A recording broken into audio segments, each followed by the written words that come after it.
कृष्णाय कृष्ण चैतन्य नामिने गौरतिषे नमः। हे कृष्णा करुणा सिंधु दीनबंधु जगत्पते गोपेश गोपिका कांता राधा कांता नमोस्तुते।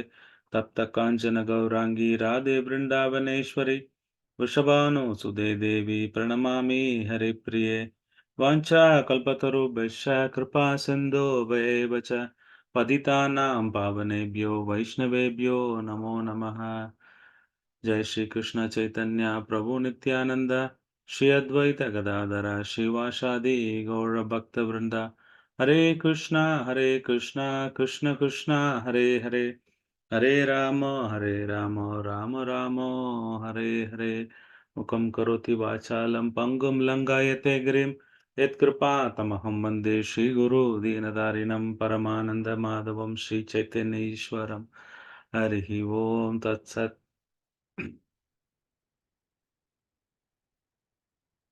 ॐ नमो भगवते वासुदेवाय। ॐ नमो भगवते वासुदेवाय। ॐ नमो भगवते वासुदेवाय। नारायणं नमस्कृत्य नरं चैव नरोत्तमं देवीं सरस्वतीं व्यासं ततो जयमुदीरयेत्। नष्टप्रायेषु अभद्रेषु नित्यं भागवतसेवया भगवतीरुत्तमश्लोके भक्तिर्भवति नैष्टकी। कृष्णाय वासुदेवाय देवकीनन्दनाय च ನಂದಗೋಪಕುಮಾರಾಯ ಗೋವಿಂದಾಯ ನಮೋ ನಮಃ. ಹರೇ ಕೃಷ್ಣ. ಇವತ್ತು ನಾವು ಕ್ವಿಕ್ ಸಮ್ಮರಿ ಒಂದನೇ ಸ್ಕಂದ ಮೂರನೇ ಅಧ್ಯಾಯ Krishna sources of all incarnation ಅಂತ ನೋಡ್ತೀವಿ. ಈ ಟೈಟಲ್ ಬಗ್ಗೆ ಕೆಲವು ಟೈಮು ನಮ್ಗೆ ಗೊತ್ತಿದೆ. ಇವಾಗ ನಾನು ಸಂಡೇ ಎಲ್ಲರಿಗೆ ಕ್ವಿಸ್ ಕೊಟ್ಟಿದ್ದೀನಿ. ಎಲ್ಲರೂ ಕ್ವಿಸ್ ಮಾಡಬೇಕು. ಈ ಮೂರನೇ ಅಧ್ಯಾಯ ದಯವಿಟ್ಟು ರಿವಿಷನ್ ಮಾಡಿಬಿಟ್ಟು ಅವತ್ತು ಬೆಳಗ್ಗೆ ಸಂಡೇ ಬೆಳಗ್ಗೆ ಸೇಮ್ ಟೈಮ್ನಲ್ಲಿ ಒಂದು ಅಬ್ಜೆಕ್ಟಿವ್ ಟೈಪ್ ಕ್ವಿಸ್ ಇರುತ್ತೆ. ಆನ್ಲೈನ್ಲಿ ಮಾಡ್ಬೋದು. ಕೆಲವರು ಹೇಳ್ಬೋದು, ಏನಕ್ಕೆ ಪ್ರಭು ಈ ಥರ ಕ್ವಿಸ್ಲ ಮಾಡಬೇಕು, ಏನಕ್ಕೆ ನಾವು ಓದಬೇಕು, ನಾವು ಸ್ಕೂಲೆಲ್ಲ ಓದಿ ಸಾಕಾಯ್ತು, ಈಗ ಈ ವಯಸ್ಸಲ್ಲಿ ಓದಕ್ಕೆ ಹೇಳ್ತಾ ಇದ್ದೀರಲ್ಲ, ಎಕ್ಸಾಮ್ ಬರೆಯಕ್ಕೆ ಹೇಳ್ತಾ ಇದ್ದೀರ ಅಂತ ಕೇಳ್ಬೋದು. ಈ ವೇದಿಕ್ ಸಿಸ್ಟಮ್ ಇದೆಯಲ್ಲ, ಗುರುಕುಲ್ ಸಿಸ್ಟಮ್, ಅದರಲ್ಲಿ ಆಟೋಮೆಟಿಕ್ಕಾಗಿ ಎಲ್ಲರೂ ಈ ರೀತಿಯೇ ಮಾಡ್ತಾರೆ. ಅವರು ಪೇಪರ್ ಪೆನ್ ತಗೊಂಡು ನೋಟ್ಸ್ ಮಾಡ್ಕೊಳ್ಳೋದು, ಇಲ್ಲಾಂದರೆ ಅದು ಪಠನ ಮಾಡೋದು, ಶ್ಲೋಕ ಪಠನ ಮಾಡೋದಾಗಲಿ, ಇಲ್ಲಾಂದರೆ ಚರ್ಚೆ ಮಾಡೋದಾಗಲಿ, ಭಾಗವತಂ ಶ್ಲೋಕ ತಗೊಂಡು ಚರ್ಚೆ ಮಾಡೋದಾಗಲಿ, ಮತ್ತೆ ಅದು ಡೀಪಾಗಿ ಓದೋದಾಗಲಿ, ನೋಟ್ಸ್ ತಗೊಳ್ಳೋದಾಗಲಿ, ಇದು ವೇದಿಕ್ ಸಿಸ್ಟಮ್ನಲ್ಲಿ ಇತ್ತು. ಇವಾಗೆಲ್ಲ ಆನ್ಲೈನ್ ಆಗಿದೆ. ಆ ಗುರುಕುಲ್ ಸಿಸ್ಟಮ್ ಎಲ್ಲ ಹೊರಟೋಗಿದೆ. ಅಲ್ಲಿ ಗುರುಗಳು ಮತ್ತೆ ಟೆಸ್ಟ್ ಮಾಡ್ತಾರೆ, ಅಲ್ಲಿ ಪರೀಕ್ಷೆ ಕೊಡ್ತಾರೆ, ಪಠನ ಮಾಡಿ ಶ್ಲೋಕ ಹೇಳಬೇಕು, ಇಲ್ಲಾಂದರೆ ಇನ್ನು ವಿದ್ಯಾರ್ಥಿಗೆ ಅದು ಎಕ್ಸ್ಪ್ಲೈನ್ ಮಾಡಕ್ಕೆ ಹೇಳ್ತಾರೆ. ಸೊ ಆ ರೀತಿ ಎಷ್ಟಾಗುತ್ತೋ ನಾವು ಅಷ್ಟು ಜೀವನದಲ್ಲಿ ನಾವು ಆಧ್ಯಾತ್ಮಿಕ ಜೀವನದಲ್ಲಿ ಮುಂದುವರಿಬೇಕಂದ್ರೆ ಇವೆಲ್ಲ ಎಂಥೂಸಿಯಾಸ್ಟಿಕ್ ತಗೋಬೇಕು. ಕೆಲವರು ಏನು ಮಾಡೋದು, ಸುಮ್ಮನೆ ಕೇಳ್ಕೊಂಡು ಹೋಗೋಣ ಬಿಡಿ, ಅಷ್ಟು ಮಾಡಿದ್ರೆ ಸಾಕಾಗೈತೆ, ಏನಕ್ಕೆ ಇವೆಲ್ಲ ಓದೋದು ಅಂತ ಹೇಳ್ತಾ ಇದ್ದಾರೆ. ಆಧ್ಯಾತ್ಮಿಕ ಜೀವನದಲ್ಲಿ ಉತ್ಸಾಹ ಎಲ್ಲಿಲ್ಲ, ಒಂದು ಇಲ್ಲ ಅಂದರೆ ಮತ್ತೆ ಏನು ಬದಲಾವಣೆ ಆಗೋದಿಲ್ಲ. ನಮ್ಮ ಜೀವನದಲ್ಲಿ ಬದಲಾವಣೆ ಆಗಬೇಕಂದ್ರೆ ಭಾಗವತನ ನಾವು ಅದು ಸಾರಾಂಶ ತಗೊಂಡು ಮತ್ತೆ ಅದ್ರ ಬಗ್ಗೆ ನಾವು ಒಂದು ತಿಳ್ಕೊಳ್ಳೋದು, ಎರಡನೇದು ಅದ್ರ ಪ್ರಕಾರ ನಡ್ಕೊಳ್ಳೋದು. ಸೊ ನಾವು ಎರಡೂ ಮಾಡಿಲ್ಲ ಅಂದರೆ ಒಂದು ಬದಲಾವಣೆ ಆಗೋದಿಲ್ಲ. ನನ್ನ ಜೀವನದಲ್ಲಿ ಬದಲಾವಣೆ ಆಗಬೇಕಂದ್ರೆ ನಾವು ಸೀರಿಯಸ್ ಆಗಿ ಭಾಗವತಮನ್ನ ಸೀರಿಯಸ್ ಆಗಿ ತಗೊಳ್ಬೇಕು. ಮತ್ತೆ ನಾವು ಈ ಥರ ರೀತಿ ಎಕ್ಸಾಮ್ ಇಡುವಾಗ ಏನು ಮಾಡ್ತೀರಾ, ಮತ್ತೆ ಹೋಗಿ ಪುನಃ ಅಟ್ಲೀಸ್ಟ್ ಪ್ರಯತ್ನ ಮಾಡ್ತೀರಾ ಓದೋಕ್ಕೆ. ನಾನು ಹೇಳ್ಕೊಂಡು ಹೋಗ್ತಾ ಇದ್ರೆ ಏನಾಗುತ್ತೆ, ಮರ್ತೋಗಿಬಿಡುತ್ತೆ. ನಿನ್ನೆ ಅಶೋಕ್ ಪ್ರಭು ಏನು ಹೇಳಿದ್ರು ಅಂತ ಹೇಳಿದ್ರೆ ಗೊತ್ತಾಗೋದಿಲ್ಲ, ಇಲ್ಲಾಂದ್ರೆ ನಿನ್ನೆ ಯಾರು ಮಾಡಿದ್ರು ಗೊತ್ತಿಲ್ಲ. ಸೊ ಅಶೋಕ್ ಪ್ರಭು ತಾನೇ ಮಾಡಿರೋದು, ಹೌದು. ಅವ್ರು ಏನು ಮಾಡಿದ್ರು ಅಂದರೆ ಗೊತ್ತಾಗಲ್ಲ, ಹೊರಟೋಗಿರುತ್ತೆ. ಮತ್ತೆ ನಾವು ಓದಿದ್ರೆ ಏನಾಗುತ್ತೆ, ನಾವು ಒಂದು 80% ನಿಮ್ಮ ಡಿಪೆಂಡ್ಸ್ ಆಗಿರುತ್ತೆ. ಸ್ಟೂಡೆಂಟಲ್ಲಿ ಟೀಚರು ಒಂದು 20% ಹೇಳ್ಕೊಡ್ತಾರೆ. ಎಲ್ಲ ಮಕ್ಕಳಿಗೆ ಒಂದೇ ರೀತಿ ಹೇಳ್ಕೊಡ್ತಾರೆ. ಬಟ್ ಎಷ್ಟು ಎಫರ್ಟ್ ಹಾಕ್ತಾರೆ ಒಂದು ಹುಡುಗ ಅಂತ ನೋಡಬೇಕು. ಅವ್ರು ಯಾರು ಜಾಸ್ತಿ ಪ್ರಯತ್ನ ಮಾಡ್ತಾರೆ ಅವರು ಟಾಪರ್ಸ್ ಬರ್ತಾರೆ ಸ್ಕೂಲಲ್ಲಿ, ಅಲ್ವಾ? ಟೀಚರ್ ಒಂದೇ ರೀತಿ ಹೇಳ್ಕೊಡ್ತಾರೆ ಎಲ್ಲ ಮಕ್ಕಳಿಗೆ, ಬಟ್ ಕೆಲವರು ಜಾಸ್ತಿ ಮಾರ್ಕ್ಸ್ ತಗೊಂತಾರೆ. ಯಾಕೆ? ಅವ್ರ ಮನೆಗೆ ಹೋಗಿ ಪ್ರಯತ್ನ ಮಾಡ್ತಾರೆ, ಪಠಣ ಮಾಡ್ತಾರೆ, ಎಫರ್ಟ್ ಹಾಕ್ತಾರೆ. ಸೊ ಆ ರೀತಿ ನಾವು ಆಧ್ಯಾತ್ಮಿಕ ಜೀವನದಲ್ಲಿ ಮಾಡೋದ್ರಲ್ಲಿ ಏನು ತಪ್ಪಿಲ್ಲ. ಇವತ್ತು ನಾವು ನೋಡ್ತಾ ಇದ್ವಿ. ಶ್ಲೋಕ ಇದು summary. Krishna is the source of all incarnation. ಮೊದಲನೇದು 5 ಶ್ಲೋಕ ಪುರುಷಾವತಾರ್ ಬಗ್ಗೆ ಎಕ್ಸ್ಪ್ಲೈನ್ ಮಾಡ್ತಾ ಇದ್ದಾರೆ. ಆಮೇಲೆ 6ನೇ ಶ್ಲೋಕದಿಂದ 29ನೇ ಶ್ಲೋಕದಲ್ಲಿ ಸುಮಾರು 22 ಅವತಾರಗಳು. ಕೃಷ್ಣನ ಅಸಂಖ್ಯೆ ಅವತಾರಗಳು, ಅಸಂಖ್ಯೆ, ಕೌಂಟ್ ಮಾಡಕ್ ಆಗೋದಿಲ್ಲ.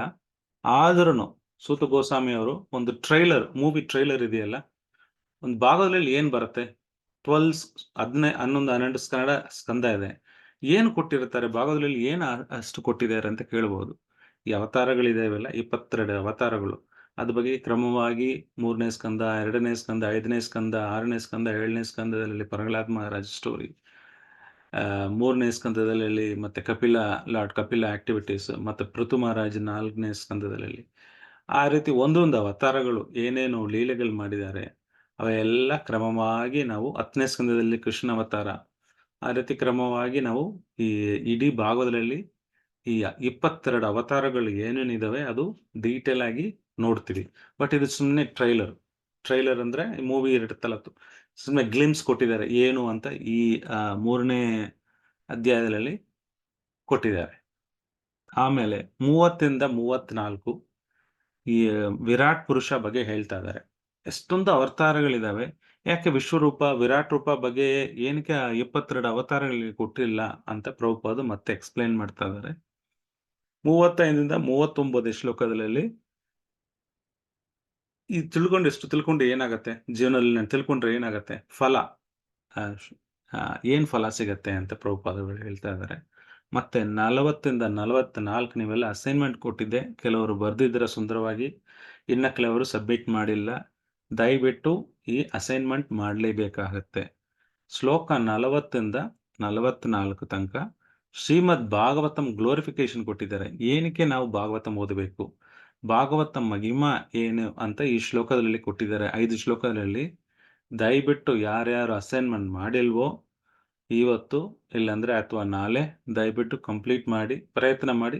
ಈ ಶ್ಲೋಕ 5 ಶ್ಲೋಕ ಓದಬೇಕು. ಎಷ್ಟು ಕಷ್ಟ ಇದೆ, ಓದ್ಬಿಟ್ಟು ಅಲ್ಲಿ ಏನ್ ಪಾಯಿಂಟ್ಸ್ ಪ್ರಭುಪಾದ ಕೊಟ್ಟಿದ್ದಾರೆ ಒಂದು ಪಾಯಿಂಟ್ಸ್ ಮಾಡ್ಕೊಂಡು ಒಂದು 10 ಪಾಯಿಂಟ್ 15 ಪಾಯಿಂಟ್ ಮಾಡಿ ವಾಟ್ಸಪ್ನಲ್ಲಿ ಕಳಿಸಿ, ಇಲ್ಲಾಂದ್ರೆ ವಾಯ್ಸ್ ಮೆಸೇಜ್ ಕಳಿಸಿ, ಆಗತ್ತೆ. ಪ್ರತಿ ಮಾತಾಜಿ ಕಳಿಸಿ, ಇಲ್ಲಾಂದ್ರೆ ಗ್ರೂಪಲ್ಲಿ ಹಾಕಿ. ಇದು ದಯವಿಟ್ಟು ಈ ಅಸೈನ್ಮೆಂಟು ಎಲ್ಲರೂ ಮಿಸ್ ಮಾಡಬೇಡಿ, ತಪ್ಪದೇ ಅದು ಈ ಅಸೈನ್ಮೆಂಟ್ ಮಾಡಿ, ಬಹಳ ಸುಲಭವಾಗಿ ಮಾಡ್ಬೋದು. ಈಗ ನಾವೆಲ್ಲ ನೋಡಿದೀವಿ, ಮೊದಲನೇದು ಭಾಗವತ ಹೇಗೆ ಶುರುವಾಯಿತು. ಸೂತ ಗೋಸ್ವಾಮಿಯವರವರು ಸೋನಕಾದಿ ಋಷಿಗಳಲ್ಲಿ ನೈಮಿಸಾರಣ್ಯದಲ್ಲಿ ಭಾಗವತನ ಕೇಳ್ತಾ ಇದ್ದಾರೆ. ಸೊ ಸೂತ ಗೋಸ್ವಾಮಿ ಬಂದ ತಕ್ಷಣ ಎಲ್ಲರೂ ಎದ್ದೇಳುದು ಅವರನ್ನ ಗ್ಲೋರಿಫೈ ಮಾಡಿಬಿಟ್ಟು 6 ಪ್ರಶ್ನೆ ಕೇಳ್ತಾರೆ. 1ನೇ ಸ್ಕಂದದಲ್ಲಿ 1ನೇ ಅಧ್ಯಾಯದಲ್ಲಿ ಏನ್ ನಡೀತಾ ಇದೆ, ನೈಮಿಷಾರಣ್ಯದಲ್ಲಿ ಸಂಭಾಷಣೆ ನಡೀತಾ ಇದೆ ಸೂತ ಗೋಸ್ವಾಮಿ ಮತ್ತೆ ಸೋನಕಾದಿ ಋಷಿಗಳಿಗೆ. ಅವರು 6 ಪ್ರಶ್ನೆ ಕೇಳಿದ್ರು. ಮೊದಲನೇ ಪ್ರಶ್ನೆ ಯಾವತ್ತು, ಏನು ಮೊದಲನೇ ಪ್ರಶ್ನೆ ಯಾರು ಹೇಳ್ತೀರಾ? ಜನರ ಒಳಿತಿಗಾಗಿ ಶ್ರೇಯಸ್ಕರ. 2ನೇ ಪ್ರಶ್ನೆ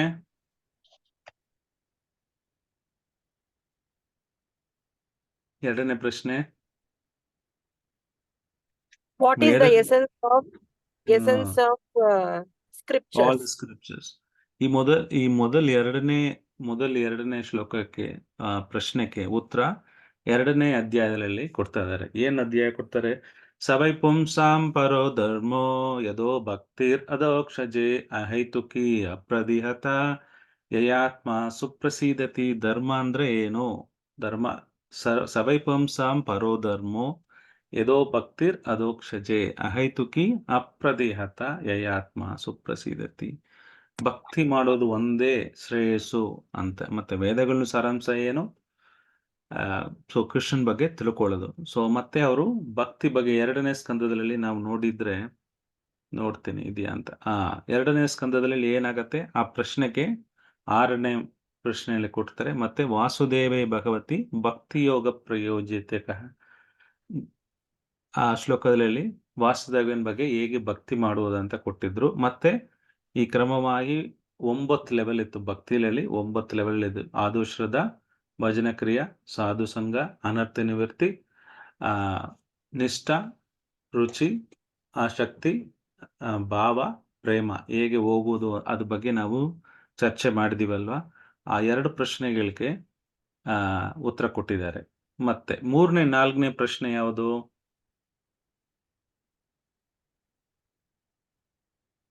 ಮೂರನೇ ಮತ್ತೆ 4ನೇ ಪ್ರಶ್ನೆ ಯಾವುದು? Why Sri Krishna, the Supreme Personality of Godhead, appeared?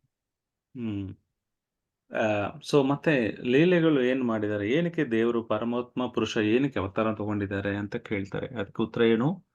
ಈ wants to take back all the souls were inclined. ಯಾರು ಭಕ್ತರಾಗಿದ್ದಾರೆ ಅವರು ಮತ್ತೆ ಅಲ್ಲಿದೆ ನಮ್ಮನೆ, ಇಲ್ಲಿ ಬಂದೆ ಸುಮ್ಮನೆ, ನಾವೆಲ್ಲ ಭಗವಂತ ಧಾಮಕ್ಕೆ ಕರ್ಕೊಂಡು ಹೋಗೋದಕ್ಕೆ ಕೃಷ್ಣ ಲೀಲೆಗಳು ಮಾಡಿದ್ದಾರೆ ಅಂತ ಹೇಳಿದ್ದಾರೆ. ಮತ್ತೆ what acts did the lord perform relation to the creating the material world. 4ನೇ ಪ್ರಶ್ನೆಗೆ ಮತ್ತೆ ಪುರುಷಾವತಾರ ಬಗ್ಗೆ, ಹೇಗೆ ಪುರುಷಾವತಾರ ಬಂದ್ರು ಅಂತೆ ಕೊಟ್ಟಿದ್ದಾರೆ. 30ರಿಂದ ಶ್ಲೋಕ 33ಗೆ ಆ ಪ್ರಶ್ನೆಗೆ 4ನೇ ಪ್ರಶ್ನೆಗೆ ಉತ್ತರ ಕೊಟ್ಟಿದ್ದಾರೆ. ಯಾರು?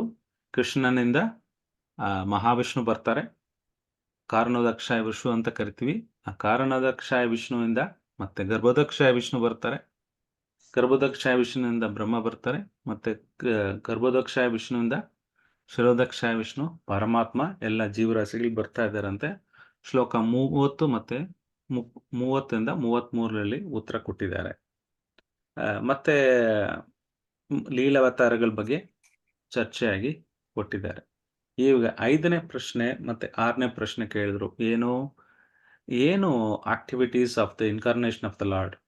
ಮತ್ತೆ ಈ ಕೃಷ್ಣ ಹೋದ್ಮೇಲೆ ಧರ್ಮ ಯಾರ ಹತ್ರ ಶರಣಾಗತಿ ತಗೊಂತು ಅಂತ.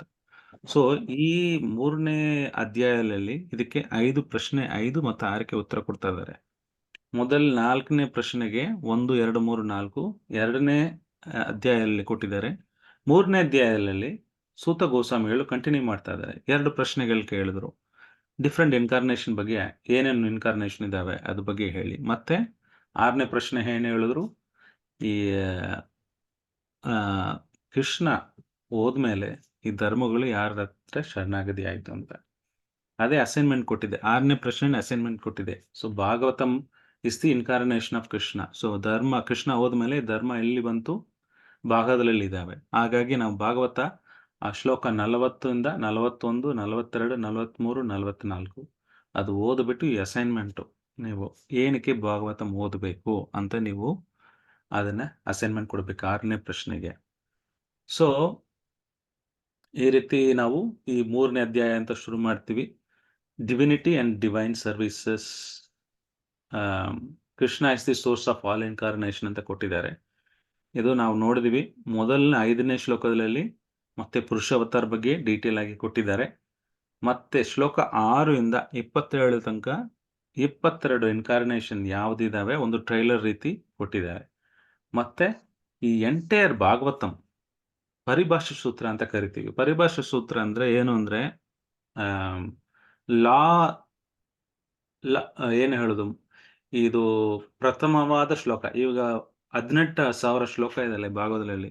ಪ್ರಭು ಅಷ್ಟೊಂದು ನಾವು ತಿಳ್ಕೊಳ್ಳೋಕೆ ಸಮಯ ಇಲ್ಲ, ಒಂದೇ ಒಂದು ಶ್ಲೋಕ ಹೇಳಿ, ನಾನು ಒಂದೇ ಒಂದು ಶ್ಲೋಕದಲ್ಲಿ ಭಾಗವತಂನ ಅರ್ಥ ಮಾಡಬೇಕು ಅಂತ ಯಾರ ಒಬ್ರು ಹೇಳಿದ್ರೆ ಈ ಒಂದು ಶ್ಲೋಕ ಕೊಡ್ಬೋದು ನೀವು.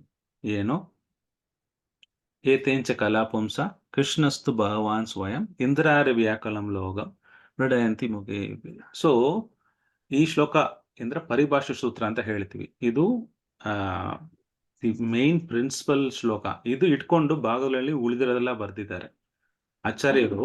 ಈ ಒಂದು ಶ್ಲೋಕ ಇಟ್ಕೊಂಡು ಮತ್ತೆ ಅದೇ ಎಕ್ಸ್ಪ್ಯಾಂಡ್ ಮಾಡಿ ಎಂಟೈರ್ ಭಾಗವತ 18,000 ಶ್ಲೋಕ ಮಾಡಿದ್ದಾರೆ. ಹಾಗಾಗಿ ಭಾಗವತದಲ್ಲಿ ಒಂದೇ ಒಂದು ತಿಳ್ಕೋಬೇಕು ಮೇನ್ ಆಗಿ ಏನಂದ್ರೆ ಈ ಚಾಪ್ಟರ್ನಲ್ಲಿ 28ನೇ ಶ್ಲೋಕದಲ್ಲಿ ಕೊಟ್ಟಿದ್ದಾರೆ ಏತೇಚ ಕಲಾಪುಂಸ ಕೃಷ್ಣಸ್ತು ಭಗವಾನ್ ಸ್ವಯಂ. ಇದು ಗೊತ್ತಿದ್ರೆ ಸಾಕು. ಇದು ಗೊತ್ತಿದ್ರೆ ಎಂಟೈರ್ ಭಾಗವತಂ ಗೊತ್ತಿದೆ ಅಂತ ನಾವು ತಿಳ್ಕೋಬಹುದು. ಕೆಲವು ಕಡೆ ಕೃಷ್ಣರು ಅರ್ಜುನನಿಗೆ ಸಾರ್ಥಿ ಆಗಿದ್ರು, ಹೇಗೆ ಅವ್ರು ಪರಮ ಪುರುಷರು ಅಂತ ಕೆಲವರು ಹೇಳ್ತಾರೆ. ವಿಷ್ಣುವಿಂದ ಕೃಷ್ಣ ಬಂದಿದಾರಲ್ಲ, ವಿಷ್ಣು ತಾನೇ ದೊಡ್ಡವರು, ಯಾಕೆ ಕೃಷ್ಣನ ದೊಡ್ಡವರು ಅಂತ ಹೇಳ್ತಾ ಇದ್ದೀರಾ ನೀವು? ಎಲ್ಲ ಅವತಾರಗಳು ನೋಡಿದ್ರೆ, ದಶಾವತಾರ ನೋಡಿದ್ರೆ ವಿಷ್ಣುವಿಂದನೇ ಕೃಷ್ಣ ಅವತಾರ ಬಂದಿದಾರಲ್ಲ ಅಂತ ಎಷ್ಟೊಂದು ಪ್ರಶ್ನೆ ಕೇಳ್ಬೋದು. ಅವಕ್ಕೆಲ್ಲ ಉತ್ತರ ಯಾವ ರೀತಿ ಕೊಡ್ಬೇಕಂದ್ರೆ, ಮೊದಲನೇದು ಕೃಷ್ಣಸ್ತು ಭಗವಾನ್ ಸ್ವಯಂ. ಇದು ಮೇನ್ ಲಾ ಬುಕ್ ತರ. ಇದು ಇಟ್ಕೊಂಡು ನಾವು ಪ್ರೂಫ್ ಮಾಡ್ಬೇಕು. ಕೆಲವು ಕಡೆ ಡಿಫ್ರೆಂಟ್ ಆಗಿ ಟೈಮ್ ಪ್ಲೇಸ್ ಸರ್ಕಮ್ಸ್ಟೆನ್ಸಸ್ ಪರವಾಗಿ ಡಿಫ್ರೆಂಟ್ ಆಚಾರ್ಯಗಳು ಡಿಫ್ರೆಂಟ್ ಉತ್ತರ ಕೊಟ್ಟಿರ್ತಾರೆ. ಆದ್ರೂ ಸಹ ಇದು ಮೇನ್ ಶ್ಲೋಕ. ಈ ಶ್ಲೋಕ ಬಿಟ್ಟು ನಾವು ಯಾವುದು ಪ್ರೂವ್ ಏನು ಹೇಳೋದು, ಒಂದು ಬುಕ್ ಬರೆದರೆ ಆ ಕಾಲದಲ್ಲಿ ವೇದಗಳಾಗ್ಲಿ ಯಾವುದೋ ಒಂದು ಗ್ರಂಥಗಳಾಗ್ಲಿ ಆಚಾರ್ಯಗಳು ಮೊದಲನೇದು ಒಂದು ಸಮ್ಮರಿ ಕೊಡ್ತಾರೆ. ಇಲ್ಲಾಂದ್ರೆ ಒಂದು ಮೇನ್ ಶ್ಲೋಕ ಇರುತ್ತೆ. ಭಗವದ್ಗೀತೆಯಲ್ಲಿ ಇದಾವೆ. ಭಗವದ್ಗೀತೆಯಲ್ಲಿ ಏನು ಶ್ಲೋಕ ಯಾರ ಗೊತ್ತಿದೆಯಾ? ಸರ್ವಧರ್ಮಾನ್ ಪರಿತ್ಯಜ್ಯ ಮಾಮೇಕಂ ಶರಣಂ ವ್ರಜ ಅಹಂ ತ್ವಂ ಸರ್ವ ಪಾಪೇಭ್ಯೋ ಮೋಕ್ಷಯಿಷ್ಯಾಮಿ ಮಾ ಶುಚಃ. ಭಗವದ್ಗೀತೆಯಲ್ಲಿ 18 ಅಧ್ಯಾಯಗಳಿದಾವೆ, 800 ಶ್ಲೋಕ ಇದೆ, 700 ಶ್ಲೋಕ ಇದೆ. ಪ್ರಭು ಒಂದೇ ಒಂದು ಶ್ಲೋಕ ಹೇಳಿ ಸಾರಾಂಶ ಏನು ಅಂದ್ರೆ ಆ ಶ್ಲೋಕ. ಆ ರೀತಿ ಭಾಗವತದಲ್ಲಿ ಏನು ಸಾರಾಂಶ ಹೇಳಿದ್ರೆ ಈ ಶ್ಲೋಕ ಏತೇಚ ಕಲಾಪುಂಸ ಕೃಷ್ಣಸ್ತು ಭಗವಾನ್ ಸ್ವಯಂ. ದಯವಿಟ್ಟು ಇದನ್ನ ಮೆಮರೈಸ್ ಮಾಡಿ. ಯಾಕಂದ್ರೆ ಇದು ಪರಿಭಾಷೆ ಸೂತ್ರ ಅಂತ ಹೇಳ್ತೀವಿ. ಎಂಟೈರ್ ಭಗವದ್ಗೀತಾ ಸಮರಿ ಏನು, ಕೃಷ್ಣನೇ ನನ್ನ ಹತ್ರ ಶರಣಾಗು ಅಂತ ಕೃಷ್ಣ ಹೇಳ್ತಾ ಇದ್ದಾರೆ. ಸರ್ವಧರ್ಮಾನ್ ಪರಿತ್ಯಜ್ಯ, ಯಾವ್ದು ಧರ್ಮಗಳಾಗ್ಲಿ ಎಲ್ಲ ಬಿಟ್ಬಿಡು. ಸರ್ವಧರ್ಮಾನ್ ಪರಿತ್ಯಜ್ಯ ಮಾಂ ಏಕಂ ಶರಣಮಜ, ನನಗೆ ಒಬ್ಬನೇ ಶರಣಾಗದಿ ಆಗು. ಅಹಂ ತ್ವಂ ಸರ್ವ ಪಾಪೇಭ್ಯೋ, ನೀವು ಎಲ್ಲ ಏನು ಪಾಪಗಳು ಮಾಡಿದ್ರೆ ನಾನು ನೋಡ್ಕೊಂತೀನಿ ಅಂತ ಒಂದು ಗ್ಯಾರಂಟಿ ಕೊಡ್ತಾ ಇದ್ದಾರೆ. ಅದು ಭಗವದ್ಗೀತಾ ಸಾರಾಂಶ. ಅದು ಒಂದು ಶ್ಲೋಕ ತಿಳ್ಕೊಂಡ್ರೆ ಸಾಕು. ಆ ರೀತಿ ಭಾಗವತದಲ್ಲಿ ಈ ಒಂದು ಶ್ಲೋಕ ತಗೊಂಡ್ರೆ ತುಂಬಾ ಸುಂದರವಾಗಿದೆ. ಇದು ಎಲ್ಲರೂ ಮೆಮರೈಸ್ ಮಾಡಬೇಕು. ಆಮೇಲೆ 21ರಿಂದ 39 ಈ ಭಾಗವತಂನ ಕೇಳಿದ್ರೆ ಏನಾಗತ್ತೆ, ಈ ಲೀಲೆಗಳ ಬಗ್ಗೆ ಕೇಳಿದ್ರೆ ನನಗೆ ಏನಾಗತ್ತೆ, ಏನು ಫಲ ಸಿಗತ್ತೆ, ವಾಟ್ಸ್ ಇನ್ ಫಾರ್ ಮೀ ಇಂಗ್ಲಿಷಲ್ಲಿ ಕೇಳಿದ್ರೆ ಏನಕ್ಕೆ ನಾನು ಓದಬೇಕು ಭಾಗವತಂ, ಇಷ್ಟು ಶ್ರಮ ಪಟ್ಟು ಈ ಎಲ್ಲ ಕೇಳಿದ್ರೆ ಏನಾಗತ್ತೆ, ಅದಕ್ಕೆ ಫಲ ಕೊಟ್ಟಿದ್ದಾರೆ. ಮತ್ತೆ 40ರಿಂದ 44 ಶ್ಲೋಕದಲ್ಲಿ ಈ ಭಾಗವತಂ 6ನೇ ಪ್ರಶ್ನೆ ಇತ್ತಲ್ಲ, ಕೃಷ್ಣರು ಹೋದ್ಮೇಲೆ ಧರ್ಮ ಯಾರ ಹತ್ರ ಶರಣಾಗತಿ ಆಯ್ತು? ಭಾಗವತ ರೂಪದಲ್ಲಿ, ಕಲಿಯುಗದಲ್ಲಿ ಭಾಗವತ ರೂಪದಲ್ಲಿ ಆ ಧರ್ಮ ಇದಾವೆ ಅಂತ ನಾನು ಕೊಟ್ಟಿದ್ದೀನಿ. ಮತ್ತೆ ನಿಮಗೆ ಮತ್ತೆ ಇನ್ನೊಮ್ಮೆ ಹೇಳ್ತಾ ಇದ್ದೀನಿ, ನೀವು ಯಾರು ಅಸೈನ್ಮೆಂಟ್ ಮಾಡಿಲ್ವೋ ದಯವಿಟ್ಟು 40ರಿಂದ 44 ಶ್ಲೋಕ ಓದಿ. ಏನಕ್ಕೆ ಭಾಗವತಂ ಓದಬೇಕು, ಇದು ಓದಿದ್ರೆ ಜೀವನದಲ್ಲಿ ನನಗೆ ಏನಾಗತ್ತೆ ಅಂತ ನೀವು ಆ ಪ್ರಶ್ನೆಗೆ ಉತ್ತರ ಆ ಗ್ರೂಪ್ನಲ್ಲಿ ಕಳಿಸ್ಬೋದು. ಈಗ ಮೊದಲನೇದು ಶ್ಲೋಕ 1ರಿಂದ 5ನೇ ಶ್ಲೋಕ ವೃಷಾವತಾರ್ ಬಗ್ಗೆ ಹೇಳ್ತಾ ಇದ್ದಾರೆ. ಯಾರೋ ಒಬ್ರು ಮೊದಲನೇ ಶ್ಲೋಕ ಓದುತ್ತೀರಾ? ಇಲ್ಲ ನಾನೇ ಓದಲ್ಲ. ಶ್ಲೋಕ ಮತ್ತೆ ಅನುವಾದ ಅಲ್ಲ, ಅರ್ಥ ಭಾವಾರ್ಥ. ಸೂತೋವಾಚ. ಯಾ From third chapter, Prabhu. third chapter first ಶ್ಲೋಕ. Okay, Prabhu. 1 minute. Hare Krishna, Srila Prabhupada ki jai. Sutuvacha sakruhe paurusham rupam Bhagavan mahatatipihi sambudam sodasakalam adavau lokashukshaya. Hare Krishna, Prabhu. Translation. Suta said, in the beginning of the creation, the Lord first expanded himself in the universal form of the Purusha incarnation and manifested all the ingredients for the material creation. And thus, at first, there was the creation of the 16 principles of material action. This was for the purpose of creating the material universe. Hare Krishna, Prabhu. So ಮೊದಲನೇದರಲ್ಲಿ ಈ ಮೊದಲನೇ ಪುರುಷ ಅವತಾರ ಬಗ್ಗೆ ಹೇಳ್ತಾ ಇದ್ದಾರೆ. ಮಹಾವಿಷ್ಣು ಅಂತ ಕರಿಬಹುದು, ಇಲ್ಲಾಂದ್ರೆ ಕಾರಣದಕ್ಷ ವಿಷ್ಣು ಅಂತ ಕರಿಬಹುದು. ಅವರು ಕಾರಣ ಓಷನಲ್ಲಿ ಮಲಗಿರ್ತಾರೆ, ಯೋಗ ನಿದ್ರೆಯಲ್ಲಿ ಇರ್ತಾರೆ. ಯೋಗನಲ್ಲಿ ಇದ್ರುವಾಗ ಅವರು ಕೃಷ್ಣ ಶ್ವಾಸ ಬಿಡುವಾಗ ಈ ಬ್ರಹ್ಮಾಂಡಗಳೆಲ್ಲ ಅವರು ಸ್ಕಿನ್ ಪೋರಿಂದ ಎಲ್ಲ ಸೃಷ್ಟಿ ಆಗತ್ತೆ. ಎಷ್ಟು ಬಬುಲ್ ಇದಾವೆ ಅಷ್ಟು ಬಬುಲ್ ಎಲ್ಲ ಆಚೆ ಕಡೆ ಬರುತ್ತೆ. ಮತ್ತೆ 14 ಎಲಿಮೆಂಟು ಇದಾವೆ, ಅದು ಪ್ರಧಾನ ಅಂತ ಕರಿತೀವಿ. ಆ ಪ್ರಧಾನ ತಗೊಂಡು ಅವರು ಗ್ಲಾನ್ಸ್ ಮಹಾವಿಷ್ಣು ಅದನ್ನ ನೋಡ್ತಾರೆ. ಅದು ಏನು 16 ಮೆಟೀರಿಯಲ್ ಎಲಿಮೆಂಟ್ ಇದ್ರೆ 5 ಗ್ರಾಸ್ ಎಲಿಮೆಂಟ್ ಪಂಚಭೂತ, ಎರ್ತ್, ವಾಟರ್, ಫೈರ್, ಏರ್ ಈ ತರ ಅಂತ ಹೇಳ್ತೀವಲ್ಲ, ಪಂಚಭೂತಗಳಂತ ಕರಿತೀವಲ್ಲ, ಆಕಾಶ, ಭೂಮಿ, ನೀರು, ಬೆಂಕಿ, ಈಥರ್. ಸೊ ಅದು ಪಂಚಭೂತಗಳಾಗತ್ತೆ. ಮತ್ತೆ 5 ಜ್ಞಾನೇಂದ್ರಿಯಗಳಿರ್ತವೆ, eyes, ear, nose, tongue and skin. ಇದು ಜ್ಞಾನೇಂದ್ರಿಯಗಳಂತ ಕರಿತೀವಿ. ಮತ್ತೆ ಆಬ್ಜೆಕ್ಟ್ ಆಫ್ ಸೆನ್ಸ್ ತನ್ಮಾತ್ರಾಸ್ ಅಂತ ಹೇಳ್ತೀವಿ. ಒಂದು ರೂಪನ ನೋಡೋದು, ಫಾರ್ಮ್, ಸೌಂಡು, ಸ್ಮೆಲ್ ಮಾಡೋದು, ಮತ್ತೆ ಟೇಸ್ಟ್ ಮಾಡೋದು, ಟಚ್. ಇದರಿಂದ ನಾವು ಆಬ್ಜೆಕ್ಟ್ ಆಫ್ ಸೆನ್ಸಸ್ ಇಂದ ಒಂದು ಸೆನ್ಸ್ ಗ್ರಾಟಿಫಿಕೇಶನ್ ಮಾಡ್ತೀವಿ, ಇಲ್ಲಾಂದ್ರೆ ಒಂದು ವಸ್ತುವನ್ನ ಐಡೆಂಟಿಫೈ ಮಾಡ್ತೀವಿ. ಆದ್ಮೇಲೆ ಕರ್ಮೇಂದ್ರಿಯಗಳಿರ್ತವೆ. ಕರ್ಮೇಂದ್ರಿಯಗಳಿದಾವೆ ಏನು? Hands, legs, voice, genitals and anus. So ಈ ರೀತಿ ಈ 20 ಎಲಿಮೆಂಟ್ಸ್ ಕೊಟ್ಟಿದ್ದಾರೆ. ಮತ್ತೆ ಚಿತ್ತ. ಸೊ ಈ ರೀತಿ ಇವೆಲ್ಲ ಅನ್ಮ್ಯಾನಿಫೆಸ್ಟೆಡ್ ಫಾರ್ಮ್ ನಲ್ಲಿ ಇರುತ್ತೆ. ಇವಾಗ ಹೇಗೆ ಒಂದು ಆಟ ತಗೊಂಡ್ರೆ, ಒಂದು ರೋಟಿ ಮಾಡ್ತಾ ಇದೀವಿ ಅಂದ್ರೆ ಒಂದು ಆಟ ಇರುತ್ತೆ. ಆ ಆಟ ತಗೊಂಡು ನೀವು ಚಪಾತಿ ಮಾಡ್ಬೋದು, ಉಲ್ಕಾ ಮಾಡ್ಬೋದು, ಇಲ್ಲ ಅಂದ್ರೆ ಪನ್ನೀರ್ ರೊಟ್ಟಿ ಮಾಡ್ಬೋದು, ಇಲ್ಲ ಅಂದ್ರೆ ಕಾಲಿಫ್ಲವರ್ ಏನು ರೊಟ್ಟಿ ಮಾಡ್ಬೋದು, ಇಲ್ಲ ಅಂದ್ರೆ ಬೇರೆ ಏನೋ ಮಾಡ್ಬೋದು. ಆ ರೀತಿ, ಬಟ್ ಆಟ ಒಂದೇ. ಸೊ ಆ ರೀತಿ 16 ಎಲಿಮೆಂಟ್ಸ್ ಅಂತ ಇಲ್ಲಿ ಕೊಟ್ಟಿದ್ದಾರೆ. ಕೆಲವು ಕಡೆ 24 ಎಲಿಮೆಂಟ್ಸ್ ಕೊಟ್ಟಿರ್ತಾರೆ, ಕೆಲವು ಕಡೆ 23 ಎಲಿಮೆಂಟ್ಸ್ ಕೊಟ್ಟಿದ್ದಾರೆ. ಯಾಕೆ ಪ್ರಭು ಒಂದೊಂದು ರೀತಿಯಲ್ಲಿ ಒಂದೊಂದು ಕೊಟ್ಟಿದ್ದಾರೆ ಅಂದ್ರೆ ಎಲ್ಲ ಸರಿನೇ. ಹೇಗೆ ರೆಕನ್ಸಿಲ್ ಮಾಡೋದು? ಕೆಲವು ಕಡೆ 16 ಕೊಟ್ಟಿದ್ದಾರಲ್ಲ, ಇಲ್ಲಿ 14 ಅಂತ ಕೊಟ್ಟಿದ್ದಾರೆ. ಷೋಡಶ ಕಲಾಂ ಅಂತ ಕೊಟ್ಟಿದ್ದಾರೆ. 16 ಪ್ರೈಮರಿ ಪ್ರಿನ್ಸಿಪಲ್. ಸೊ ಮೊದಲನೇದು 16 ಇರುತ್ತೆ. ಅದು ಕೃಷ್ಣ ನೋಡಿದ ತಕ್ಷಣ ಇದು ಪ್ರಧಾನ ಅಂತ ಕರಿತೀವಿ, ಅದು ಮಖತತ್ವವಾಗಿ ಆಗತ್ತೆ. ಸೊ ಮಖತತ್ವ ಇಂದ ಮತ್ತೆ 3 ಮೋಡ್ಸ್ ಆಫ್ ಮೆಟೀರಿಯಲ್ ನೇಚರ್ ಅಂತ ಕರಿತೀವಿ. ಅದು ಕಾಲ, ಟೈಮ್ ಅನ್ನೋದು ಸ್ಟಾರ್ಟ್ ಆಗುತ್ತೆ. ಇದಕ್ಕೆ ಮುಂಚೆ ಟೈಮ್ ಅಂತೂ ಇರಲ್ಲ. ಇವಾಗ ನಾನು ಟೈಮ್ ಅಂತ ಹೇಳ್ತೀವಲ್ಲ, ಕಾಲ ಅಂತ ಕರಿತೀವಲ್ಲ, ಇಡೀ ಪ್ರಪಂಚಕ್ಕೆ ಕಾಲ. ಸೊ ಟೈಮ್ ಆದ್ರೆ ಎಲ್ಲರೂ ಹೋಗ್ಬೇಕು, ಒಂದ್ ದಿವಸ ಹೋಗ್ಲೇಬೇಕಾಗತ್ತೆ. ಯಾರು ನಾನು ಇಲ್ಲ ಇನ್ನೊಂದು ವಾರ ಟೈಮ್ ಕೊಡಿ ಅಂತ ಹೇಳಕ್ ಆಗೋದಿಲ್ಲ. ಟೈಮ್ ಪ್ರಕಾರ ನಮ್ಮ ದೇಹ ಬೆಳೆಯುತ್ತೆ, ಒಂದು ಆತ್ಮ ಹುಟ್ಟುತ್ತೆ, ಇಲ್ಲಾಂದ್ರೆ ಈ ಪ್ರಪಂಚದಲ್ಲಿ ಯಾವುದೋ ಒಂದು ಟೈಮ್ ಕ್ರಮವಾಗಿ ಎಲ್ಲ ಕ್ರಿಯೇಟ್ ಆಗುತ್ತೆ, ಮತ್ತೆ ಡಿಸ್ಟ್ರಕ್ಷನ್ ಆಗೇ ಆಗತ್ತೆ. ಸೊ ಆ ಕಾಲ ಶಕ್ತಿ ಮತ್ತೆ 3 ಮೋಡ್ಸ್ ಆಫ್ ಮೆಟೀರಿಯಲ್ ನೇಚರ್ ಅಂತ ಕರಿತೀವಿ. ಗುಡ್ನೆಸ್, ರಜೋ, ಸತ್ವ, ತಮೋ ಗುಣ. ಈ ಗುಣಗಳೆಲ್ಲ 16 ಎಲಿಮೆಂಟ್ಗಳಲ್ಲಿ ವಿಷ್ಣು ಗ್ಲಾನ್ಸ್ ಮಾಡುವಾಗ ಏನಾಗತ್ತೆ? ಅದು ಆಕ್ಟಿವೇಟ್ ಆಗತ್ತೆ. 1000 ಅವರ್ ಟೈಮ್ನಲ್ಲಿ ಆದ್ಮೇಲೆ ಏನಾಗತ್ತೆ? ಮತ್ತೆ ಈ ಪ್ರಪಂಚ ಸೃಷ್ಟಿಯಾಗತ್ತೆ. ಮತ್ತೆ ಅವರಿಂದ ಗರ್ಭೋದಕ್ಷ ವಿಷ್ಣು ಬರ್ತಾರೆ. ಗರ್ಭೋದಕ್ಷ ವಿಷ್ಣು ಮತ್ತೆ ಗರ್ಭದ ಓಷನ್ ಅಲ್ಲಿ ಮಲಗಿರ್ತಾರೆ. ಈ ಇಡೀ ಪ್ರಪಂಚದಲ್ಲಿ ಅರ್ಧ ಗರ್ಭ ಓಷನ್ ಅವ್ರ ದೇಹದಿಂದ ಬಂದಿರೋ ತನಕ ನೀರಿನಲ್ಲಿ ಗರ್ಭ ಓಷನ್ ಅಲ್ಲಿ ಮಲಗಿರ್ತಾರೆ. ಅವರ ನಾಭಿಯಿಂದ ಬ್ರಹ್ಮ ಬರ್ತಾರೆ ಅಂತ ಹೇಳಿದ್ದಾರೆ. ಸೊ ದಯವಿಟ್ಟು 2ನೇ ಶ್ಲೋಕ ಓದಿ. 2ನೇ ಶ್ಲೋಕ ಅರ್ಥ ಮತ್ತು ಭಾವ ಶ್ಲೋಕ ಮತ್ತೆ ಹರೇ ಕೃಷ್ಣ ಪ್ರಭುಜಿ. ಕನ್ನಡದಲ್ಲಿ ಓದಿ ಮಾತಾಜಿ. ಓಂ ನಮೋ ಭಗವತೆ ವಾಸುದೇವಾಯ. ಓಂ ನಮೋ ಭಗವತೆ ವಾಸುದೇವಾಯ.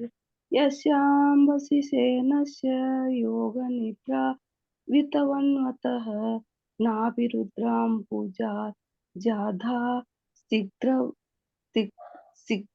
ಬ್ರಹ್ಮ ವಿಶ್ವಸ್ರಜಾಪತಿ. ಅನುವಾದ: ಜೈ ಶ್ರೀಲ ಪ್ರಭುಪಾದ್. ಬ್ರಹ್ಮಾಂಡದಲ್ಲಿ ಪುರುಷನು ಪವಡಿಸಿರುತ್ತಾನೆ.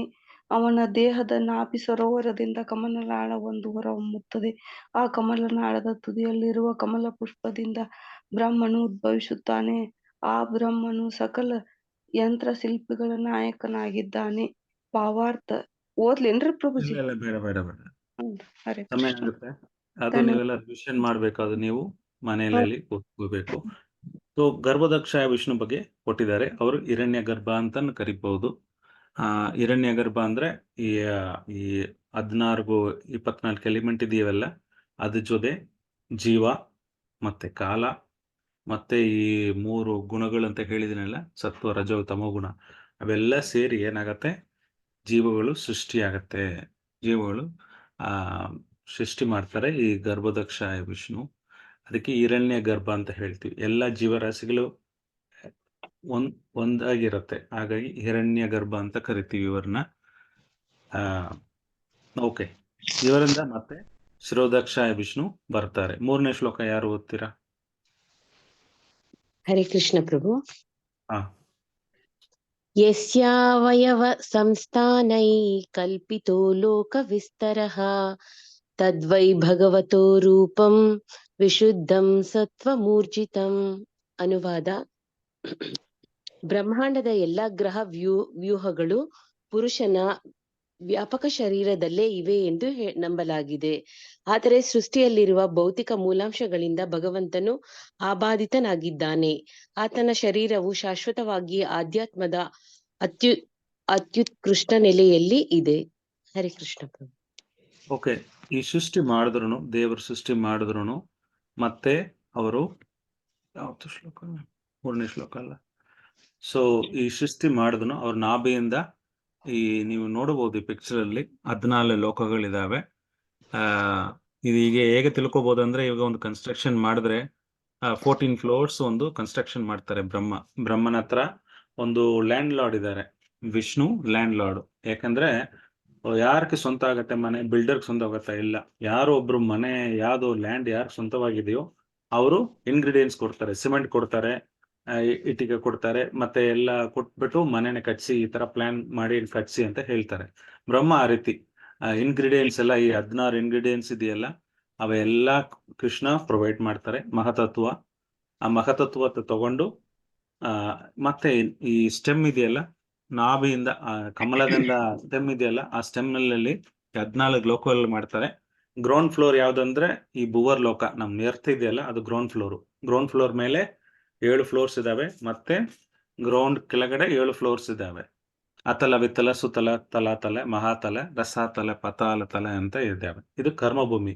ಈ ಗ್ರೌಂಡ್ ಫ್ಲೋರ್ ನಲ್ಲಿ ಏನು ಕರ್ಮ ಮಾಡ್ತೀವೋ, ಒಳ್ಳೆ ಕಾರ್ಯ ಮಾಡಿದ್ರೆ ನಾವು ಕ್ರಮವಾಗಿ ಮೇಲ್ಗಡೆ ದೇವತೆಯಿಂದ ಮೇಲ್ಗಡೆ ಹೋಗ್ಬೋದು, ಮತ್ತೆ ಸತ್ಯಲೋಕದಿಂದ ನಾವು ಮತ್ತೆ ಗೋಲಕ ಬೃಂದಾವನ್ ಹೊರಟ ಹೋಗ್ಬೋದು.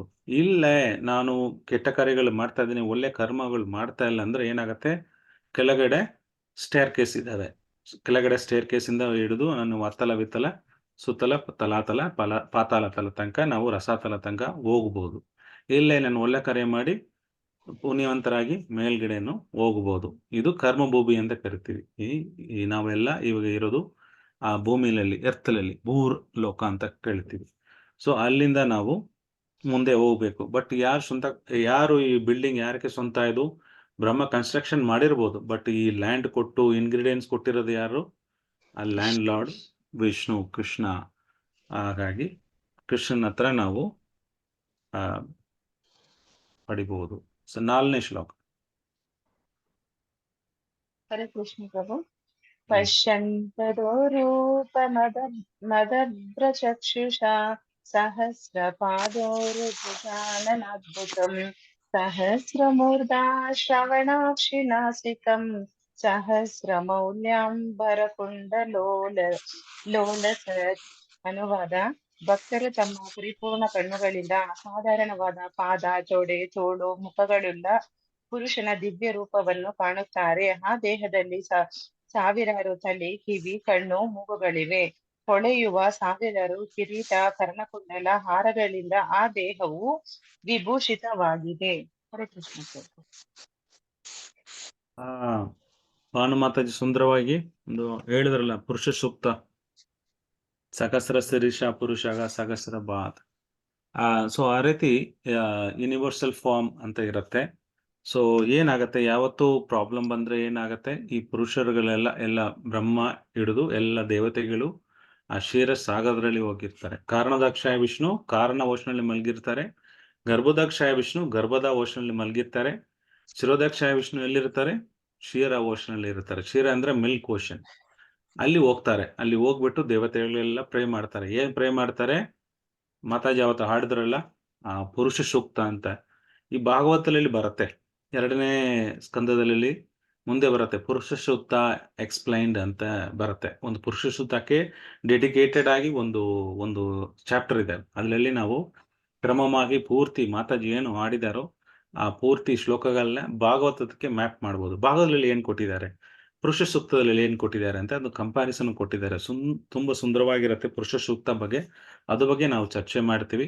ಮತ್ತೆ ಈ 4ನೇ ಶ್ಲೋಕದಲ್ಲಿ ಹೇಗೆ ಸಹಸ್ರ ಶಿರೀಷ ಪುರುಷ ಇದ್ದಾರೆ, ಅವರ ಹತ್ರ ಹೋಗಿ ಎಲ್ಲ ದೇವತೆಗಳು ಏನು ಪ್ರಾಬ್ಲಮ್ ಇದ್ರು ಅವರ ಹತ್ರ ಹೋಗಿ ಬೇಡ್ಕೊಂತಾರೆ. ಮತ್ತೆ ಕ್ಷೀರದೋಕ್ಷಾಯ ವಿಷ್ಣುವಿಂದ ಮತ್ತೆ ಲೀಲ ಅವತಾರಗಳು, ಮತ್ಸ್ಯ, ಕೂರ್ಮ, ವರಾಗ, ನರಸಿಂಹ, ವಾಮನ, ಯಾವ್ದು ಅವತಾರಗಳಾಗಲಿ ಎಲ್ಲ ಅವತಾರಗಳಾಗತ್ತೆ.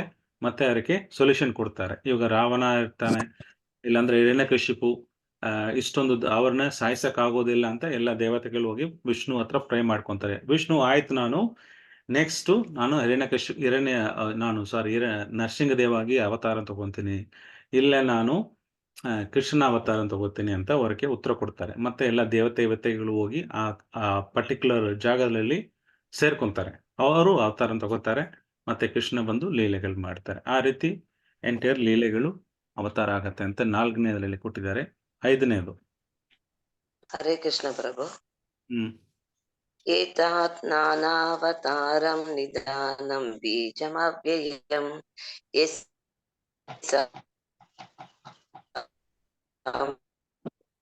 ಶೇನ ಸದೃಂತೆ ದೇವಿ ಯತ್ ನಾರದಯಃ. ಬ್ರಹ್ಮಾಂಡದೊಳಗಿನ ನಾನಾ ಬಗೆಯ ಅಭಿವ್ಯಕ್ತಿಗಳಿಗೆ ಮೂಲ ಆಕಾರ ಮತ್ತು ನಾನಾತೀತವಾದ ಬೀಜ ಮೂಲವು ಈ ರೂಪದ ವಿಭಿನ್ನ ಕಣ ಮತ್ತು ಅಂಶಗಳಿಂದ ದೇವತೆಗಳು, ಮಾನವರು ಮತ್ತು ಇತರ ಜೀವಿಗಳು ಸೃಷ್ಟಿಯಾಗಿವೆ. ಹರೇ ಕೃಷ್ಣ ಪ್ರಭು.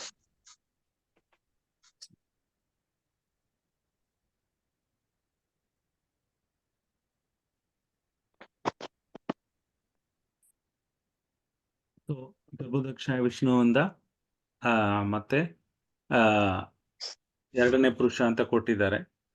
ಅವರಿಂದ ಮಹತತ್ವದಿಂದ ಪ್ರಧಾನವಾಗಿ ಗರ್ಭದಕ್ಷ ವಿಷ್ಣು ಎಲ್ಲ ಜೀವರಾಶಿಯಲ್ಲಿ ಬರಕ್ಕೆ ಅವರೇ ಹೆಲ್ಪ್ ಮಾಡ್ತಾರೆ. ಮತ್ತೆ ಬ್ರಹ್ಮ, ವಿಷ್ಣು ಮತ್ತೆ ಶಿವ ಎಲ್ಲಿಂದ ಬರ್ತಾರೆ? ಈ ಗುಣಾವತಾರಗಳು ಗರ್ಭದಕ್ಷ ವಿಷ್ಣುವಿಂದ ಬರ್ತಾರೆ ಅಂತ ಹೇಳ್ತಾ ಇದ್ದಾರೆ. ಒಂದು ಪ್ರಶ್ನೆ ಎಲ್ಲರಿಗೆ, ಇವಾಗ ಎಲ್ಲ ಅವತಾರಗಳು ಗರ್ಭದಕ್ಷ ವಿಷ್ಣುವಿಂದ ಬರ್ತಾರ, ಇಲ್ಲಾಂದ್ರೆ ಶಿರೋದಕ್ಷ ವಿಷ್ಣುವಿಂದ ಬರ್ತಾರ? ಒಂದು ಎಕ್ಸಾಂಪಲ್ ಕೊಡ್ಬೇಕಂದ್ರೆ ಪರಶುರಾಮ್, ರಾಮ ಅವತಾರ, ನರಸಿಂಹ ಅವತಾರ, ಯಾವ ವಿಷ್ಣುವಿಂದ ಬರ್ತಾರೆ? ಗರ್ಭದಕ್ಷ ವಿಷ್ಣುವಿಂದ ಬರ್ತಾರ, ಕಾರಣದಕ್ಷ ವಿಷ್ಣುವಿಂದ ಬರ್ತಾರ, ಇಲ್ಲ ಶಿರೋದಕ್ಷ ವಿಷ್ಣುವಿಂದ ಬರ್ತಾರ?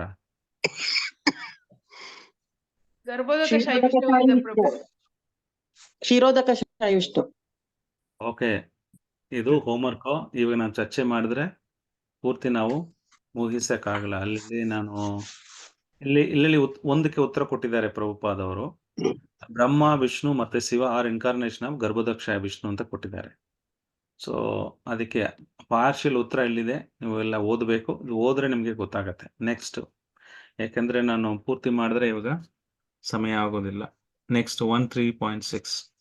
ಹರೇ ಕೃಷ್ಣ ಪ್ರಭು. ಸೈವ ಪ್ರಥಮಂ ದೇವ ಕೌಮಾರಂ ಸರ್ಗಮಾಸುತಃ ಸಚಾರ ದುಶ್ಚರಂ ಬ್ರಹ್ಮ ಬ್ರಹ್ಮಚಾರ್ಯಂ ಅಖಂಡಿತಂ. ಅನುವಾದ: ಸೃಷ್ಟಿಯ ಹಾದಿಯಲ್ಲಿ ಬ್ರಹ್ಮನಿಗೆ 4 ಜನ ಅವ್ವಾಹಿತ ಕುಮಾರರು ಇದ್ದರು. ಅವರು ಬ್ರಹ್ಮಚಾರ್ಯರು.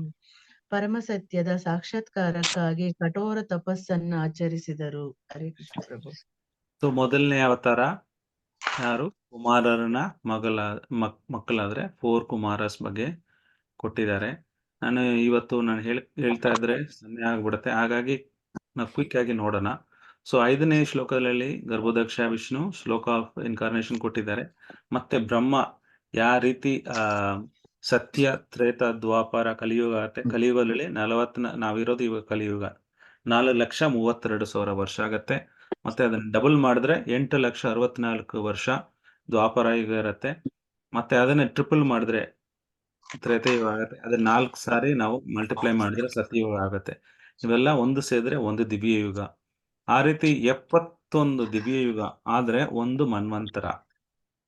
ಮನ್ವಂತರ ಇದ್ರೆ ಆ ರೀತಿ 14 ಮನ್ವಂತರ, 12 hours ಆಫ್ ಬ್ರಹ್ಮ ಎಷ್ಟು ವರ್ಷ ಇರ್ತಾರೆ ಅಂದ್ರೆ 14 ಮನ್ವಂತರ. ಒಂದು ಮನ್ವಂತರ 71 ದಿವ್ಯ ಯುಗ ಆಗುತ್ತೆ.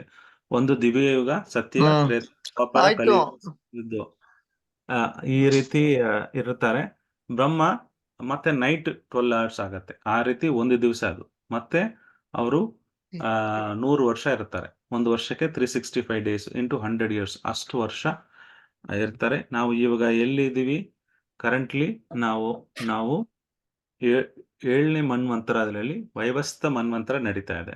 ಪ್ರೀವಿಯಸ್ ಮನ್ವಂತರ ನೋಡಿದೀವಿ: ಸ್ವಯಂಭುವ ಮನ್ವಂತರ, ಸವರೋಚಿಸ ಮನ್ವಂತರ, ಉತ್ತಮ, ತಮಸ, ರೈವತ, ಚಕ್ಷುಷ ಮನ್ವಂತರ 6ನೇದು ಮುಗಿತು. ಇವಾಗ 7ನೇದು ವೈವಸ್ತ ಮನ್ವಂತರ ನಡೀತಾ ಇದೆ.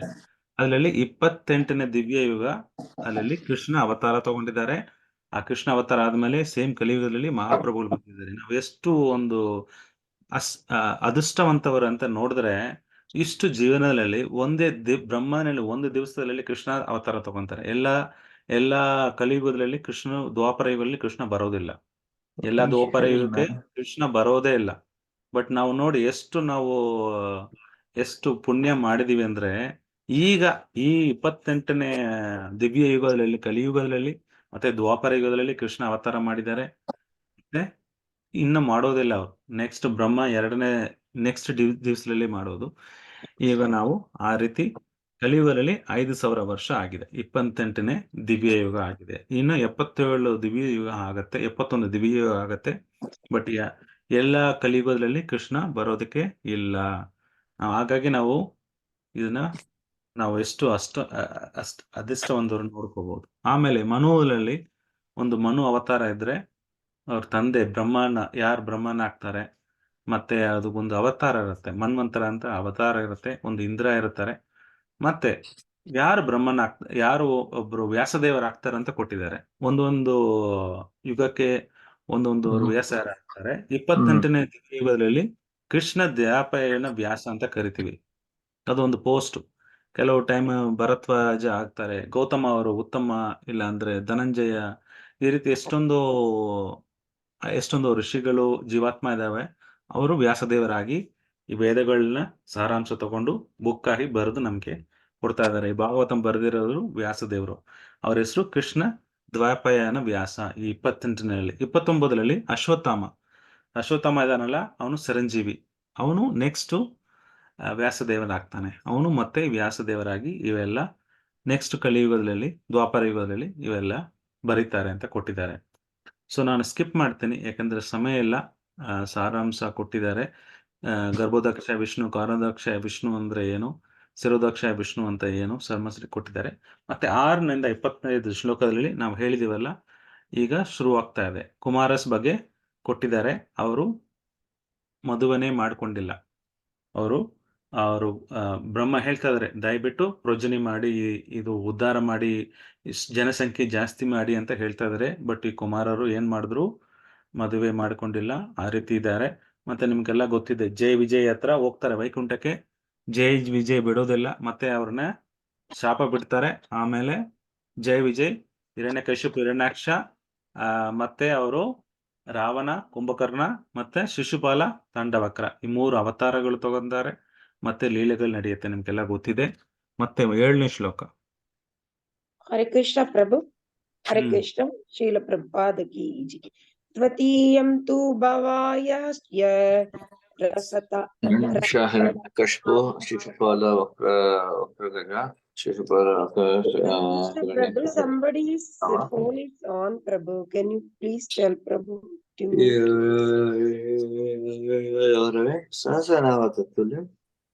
Svatiyam tu bhavayasya rasatala katam mahim utrishyan upatatta yaknesa shaukaram vabuha. Meaning, translation: the supreme enjoyer of all sacrifices accepted the incarnation of a boar, the second incarnation, and for the welfare of the earth, he lifted the earth from the nether regions of the universe. Hare Krishna Prabhu. Thank you, Prabhu. ಯಾವತ್ತು ಇದರಲ್ಲಿ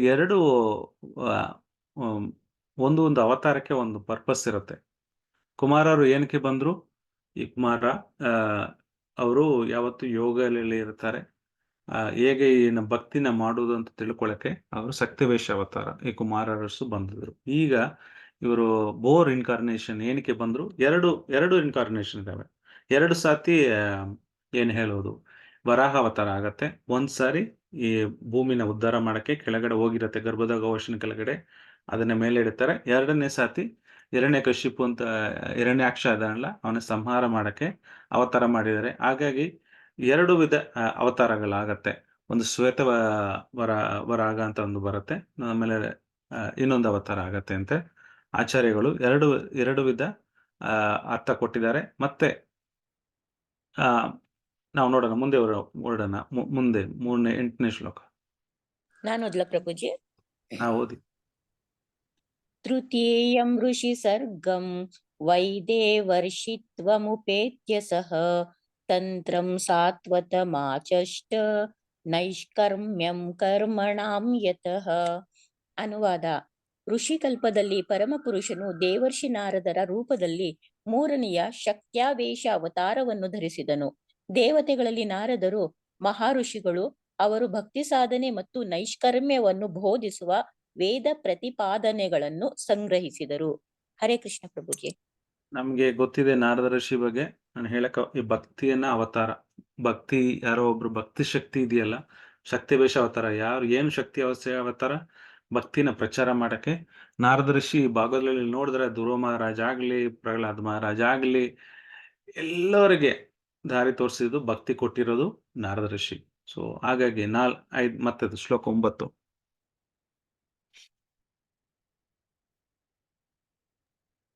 ಹರೇ 9ನೇ ಕೃಷ್ಣ ಶ್ಲೋಕ. ಪ್ರಭು. ಹರೇ ಓದಿ. ಕೃಷ್ಣ ಪ್ರಭು. ತುರ್ಯೇ ಧರ್ಮ ಕಲಾ ಸರ್ಗೆ Nara Narayana ವೃಷಿ ಭೂತ್ವಾತ್ಮೋ ಮೋಷಮೋಪೇತಂ ಅಕರೋ ದುಶ್ಚರಂ ತಪಃ. In the fourth incarnation, the Lord became Nar Narayana, the twin sons of the wife of King Dharma. Thus he undertook severe and exemplary penances to control the senses. Hare Krishna Prabhu. ಇವರಿಂದ ನರನಾರಾಯಣೇಶ್ವರ ಋಷಿಯಿಂದ ಏನು ಇವಾಗ ಬದ್ರಿಕಾಶ್ರಮದಲ್ಲಿ even ವ್ಯಾಸದೇವು Nara Narayana ಋಷಿನ ಪೂಜೆ ಮಾಡ್ತಾ ಇದ್ದಾರೆ. ಈ ನರನಾರಾಯಣ ಋಷಿ ಯಾರು ಇಲ್ಲ, ಅರ್ಜುನ ಮತ್ತೆ ಕೃಷ್ಣ. ಕೃಷ್ಣ ನಾರಾಯಣ, ನಾರಾಯಣದು ಅರ್ಜುನ. ಮತ್ತೆ ಈ ಕರ್ಣ ಮತ್ತೆ ನರನಾರಾಯಣ ಋಷಿಗೆ ಒಂದು ಸಂಬಂಧ ಇದೆ. ಹೇಗೆ ಅರ್ಜುನನು ಕರ್ಣನ ವಧ ಮಾಡ್ತಾನೆ ಅಂತ ಹೇಳ್ತಾ ಇದ್ದಾರೆ. ಕರ್ಣ ಹಿಂದಿನ ಜನ್ಮಗಳಲ್ಲಿ ಒಂದು ಅಸುರನಾಗಿರ್ತಾನೆ. ಒಂದು 100 ಕವಚ ಇರತ್ತೆ. ಒಂದು ಕವಚ ಸಾಯ್ಬೇಕಂದ್ರೆ ಅಷ್ಟು ವರ್ಷ ತಪಸ್ ಮಾಡಬೇಕು. ತಪಸ್ ಮಾಡಿ ಅವ್ರನ್ನ ಸಾಯಿಸಕ್ಕಾಗೋದಿಲ್ಲ. ಮತ್ತೆ ಅವರು ಫಲ ಎಲ್ಲ ಹೋಗ್ಬಿಡುತ್ತೆ. ಸೊ ಆ ರೀತಿ ಏನಾಗತ್ತೆ, ನರ 10,000 ವರ್ಷ ಜಪ, ಎಷ್ಟೊಂದು ವರ್ಷಗಳು ತಪ ಮಾಡ್ತಾ ಇರ್ತಾರೆ. ಮತ್ತೆ ಅವ್ರು ಹೋಗಿ ಯುದ್ಧ ಮಾಡ್ತಾರೆ, ಒಂದು ಕವಚನ ಬಿಡಿಸ್ತಾರೆ. ಅವರು ಮತ್ತೆ ನರ ಹೋಗ್ತಾರೆ, ತಪಸ್ ಮಾಡ್ತಾರೆ, ಅವ್ರನ್ನ ಒಂದು ಕವಚನ ಬಿಡಿಸ್ತಾರೆ. ಆ ರೀತಿ ಕೊನೆಯಲ್ಲಿ ಒಂದೇ ಒಂದು ಕವಚ ಉಳಿದಿರುತ್ತೆ. ಹಾಗಾಗಿ ಕರ್ಣ ಈ ಕೃಷ್ಣ ಅವತಾರದಲ್ಲಿ ಬರ್ತಾನೆ, ಮತ್ತೆ ನರನಾರಾಯಣರಾಗಿ ಅವರನ್ನೇ ವಧ ಮಾಡ್ತಾರೆ. ಮತ್ತೆ ಇವರಿಂದ ಏನ್ ತಿಳ್ಕೊಬಹುದು, ನರನಾರಾಯಣ ಋಷಿನಿಯಿಂದ ಒಂದ್ಸಾರಿ ಅವರು ಮೆಡಿಟೇಷನ್ ಮಾಡುವಾಗ ಇಂದ್ರ ಕಲಿಸ್ತಾನೆ, ಅಪ್ಸರಗಳು ಕಲಿಸ್ತಾನೆ. ಅವರು ಅಪ್ಸರಗಳಿಗೆ ಏನು ಹೇಳೋದು, ಮತ್ತೆ ಅವರು ತೊಡೆಯಿಂದ, ಅವರು ದೇಹದಿಂದ ಮತ್ತೆ ಅಪ್ಸರಗಳು ಕ್ರಿಯೇಟ್ ಮಾಡ್ತಾರೆ, ಮತ್ತೆ ಭೇಟಿಯಾಗಿ ಕೊಡ್ತಾರೆ. ಇಷ್ಟೊಂದು ಅಪ್ಸರ ಕೊಟ್ಟಿದ್ದಿಲ್ಲ, ಇನ್ನಕ್ಕಿಂತ ಹೆಚ್ಚಾಗಿ ಸುಂದರವಾದ ಅಪ್ಸರ ನಾನು ಕ್ರಿಯೇಟ್ ಮಾಡ್ಬೋದು ಅಂತ ನರನಾರಾಯಣ ಋಷಿ ಊರ್ವಶಿ ಅವ್ರನ್ನ ಕ್ರಿಯೇಟ್ ಮಾಡಿ ಮತ್ತೆ ಗಿಫ್ಟ್ ಆಗಿ ವಾಪಸ್ಸು ಇಂದ್ರನಿಗೆ ಕೊಟ್ಬಿಡ್ತಾರೆ. ಆ ರೀತಿ ಅವರು ತಪಸ್ಸಲ್ಲಿ ಶ್ರೇಷ್ಠರಾಗಿದ್ರು ಅಂತ ಭಾಗವತದಲ್ಲಿ ಹಿಂದೆ ಬರುತ್ತೆ. ಇವೆಲ್ಲ ಡೀಟೇಲ್ಸ್ ಬರುತ್ತೆ. 10ನೇ ಶ್ಲೋಕ. ಹರೇ ಕೃಷ್ಣ ಪ್ರಭು. ಪಂಚಮಂ ಕಪಿಲೋ ನಾಮ ಸಿದ್ದೇಶ ಕಾಲ ವಿಪ್ಲುತಂ ಪ್ರೋವಾಚ ಸುರಯೇ ಸಾಂಖ್ಯಂ ತತ್ವಗ್ರಾಮ ವಿನಿರ್ಣಯಂ. ಅನುವಾದ: 5ನೇ ಅವತಾರದ ಭಗವಾನ್ ಕಪಿಲನು ಸಿದ್ಧರಲ್ಲಿ ಅಗ್ರೇಸರನು.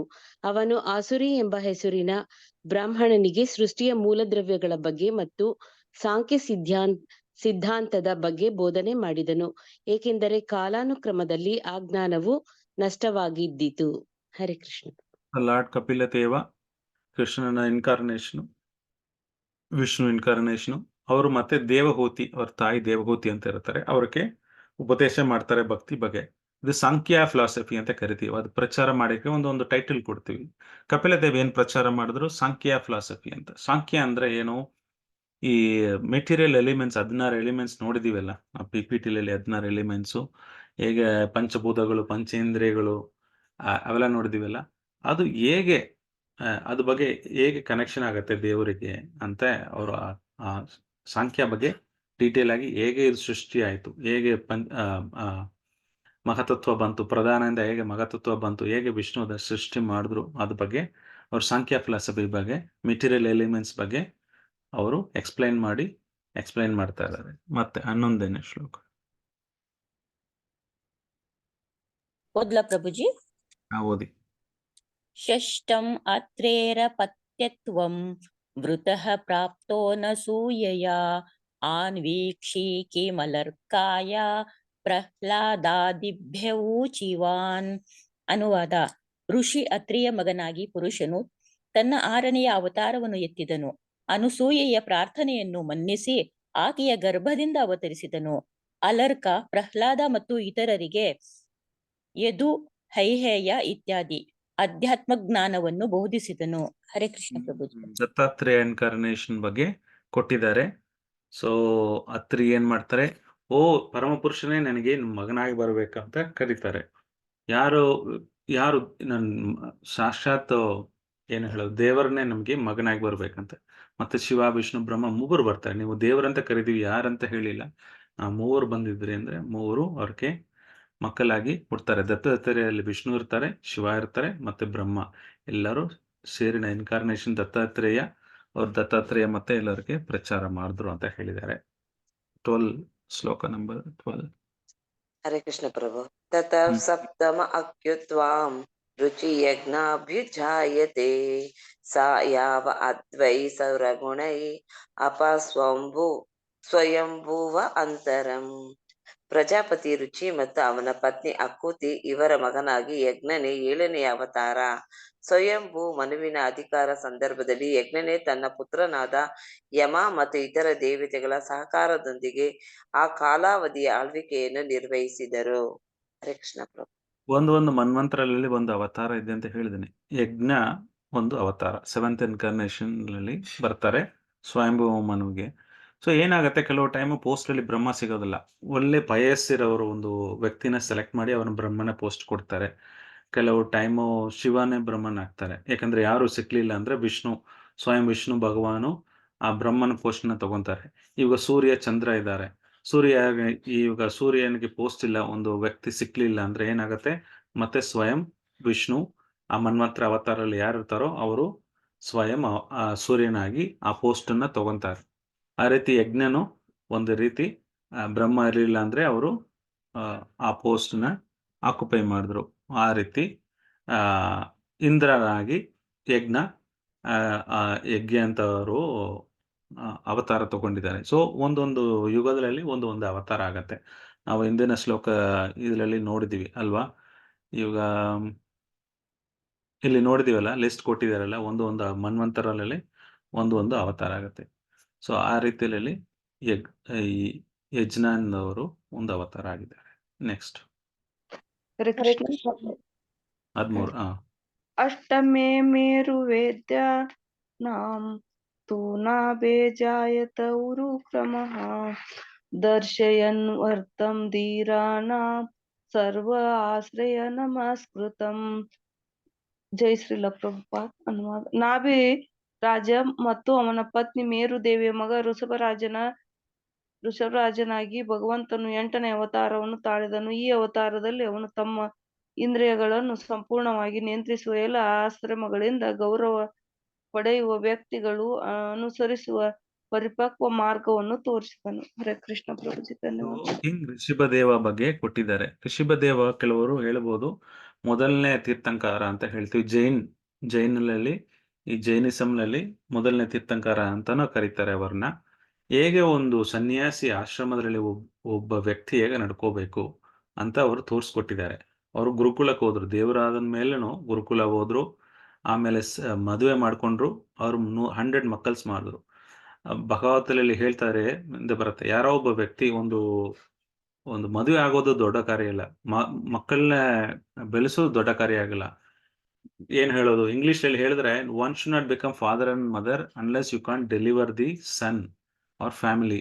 ಯಾವ ಒಬ್ಬ ವ್ಯಕ್ತಿ ತಂದೆ ಆಗಬಾರ್ದು, ನನ್ನ ಮಕ್ಕಳನ್ನ ನನ್ನ ಕೃಷ್ಣ ಪ್ರಜ್ಞೆಯಲ್ಲಿ ನಾನು ತರ್ತೀನಿ ಅಂತ ಆಗೋದಿಲ್ವೋ ನೀವು ಮತ್ತೆ ಮಕ್ಕಳೇ ಮಾಡ್ಕೋಬೇಡಿ. ಒಂದು ಮಕ್ಕಳು ಮಾಡ್ತೀರಂದ್ರೆ, ನೀವು ಮಗು ಆಗತ್ತೆ ಅಂದ್ರೆ ಯಾವ ರೀತಿಯಾದ ನೀವು ಅವ್ರನ್ನ ಬೆಳೆಸ್ಬಿಟ್ಟು ಕೃಷ್ಣ ಪ್ರಜ್ಞೆಯಲ್ಲಿ ತರಿಸ್ಬೇಕು. ಇಲ್ಲಾಂದ್ರೆ ಅದೊಂದು ಪ್ರಯೋಜನನೇ ಇಲ್ಲ. ಆಗ ನೋಡಿದ್ರೆ 100 ಮಕ್ಕಳಿದ್ರು ಯಾರಿಗೆ, ಋಷಭದೇವಿಗೆ. ಅವನು 100ನ ಭಕ್ತರ ಮಾಡಿದ್ರು.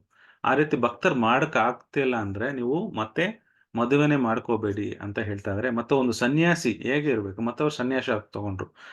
ಅವರು ಏನು ಬಟ್ಟೆ ಏನು ಹಾಕೊಂಡಿಲ್ಲ, ಅವರು ಇದ್ರು ಅವರು ಸನ್ಯಾಸದಲ್ಲಿ ಕೊನೆಯಲ್ಲಿದ್ರು. ಹಾಗಾಗಿ ಹೇಗೆ ಒಂದು ಸನ್ಯಾಸ ಯಾರೋ ಒಬ್ರು ವ್ಯಕ್ತಿ ಇರ್ಬೇಕಂದ್ರೆ ಆ ಋಷಭದೇವರನ್ನು ನೋಡ್ಕೊಂಡು ಒಬ್ರು ಇರಬೇಕು ಅಂತ ಉದಾಹರಣೆ ಕೊಟ್ಟಿದ್ದಾರೆ. ನೆಕ್ಸ್ಟ್ ಡೀಟೇಲ್ ಆಗಿ ನಾವು ಮುಂದೆ ನೋಡ್ತೀವಿ ಇವೆಲ್ಲ.